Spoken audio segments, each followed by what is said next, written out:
ക്രിസ്മസിന്റെ യഥാർത്ഥ ആത്മാവ് നാം പങ്കിടുന്ന സ്നേഹത്തിലും കരുണയിലുമാണ്.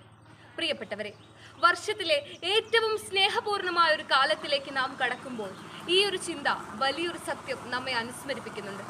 ഒരു ചെറു പുഞ്ചിരി, ഒരു നല്ല വാക്ക്, ഒരു ചെറു സഹായം, ഇവയിലൂടെ ക്രിസ്മസിനെ വരവേൽക്കുന്ന ഒരു ചെറു നക്ഷത്രമായി തീരുക എന്നതാണിത്.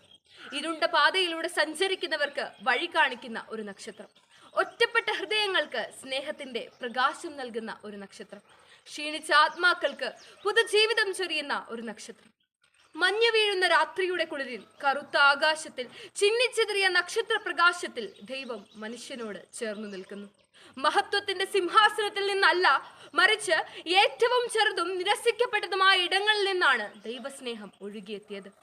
ലാളിത്യത്തിലൂടെ ദൈവത്തിന്റെ മഹത്വം ഒഴുകുന്നു. ഇതാണ് യേശുവിന്റെ ജനനമന്ത്രം. പാപത്തിന്റെ ഭാരം പേറി അസ്വസ്ഥതയുടെ മാറാപ്പുമായി നീങ്ങുന്ന മനുഷ്യരുടെ ഹൃദയങ്ങളിലേക്ക് അത്യുന്നതങ്ങളിൽ ദൈവത്തിന് സ്തുതി, ഭൂമിയിൽ സന്മനസ്സുള്ളവർക്ക് സമാധാനം എന്ന ആശംസയുമായി കടന്നു വന്ന ലോകരക്ഷകനെ ഇന്നും തിരിച്ചറിയാതെ പോകുന്ന മാനവ മക്കൾക്ക് വേണ്ടി നമുക്ക് പ്രാർത്ഥിക്കാം. നിഷ്കളങ്കരായ ആട്ടിടയന്മാരെ പോലെയും അത്ഭുത നക്ഷത്രം നോക്കി രക്ഷകനിൽ എത്തിച്ചേർന്ന പൗരസ്ത്യ ജ്ഞാനികളെ പോലെയും ഒരുക്കത്തോടെയും പ്രാർത്ഥനയോടെയും ലോകരക്ഷകനെ സ്വീകരിക്കുവാൻ നമുക്ക് ഒരുങ്ങാം. നന്ദി. Merry Christmas.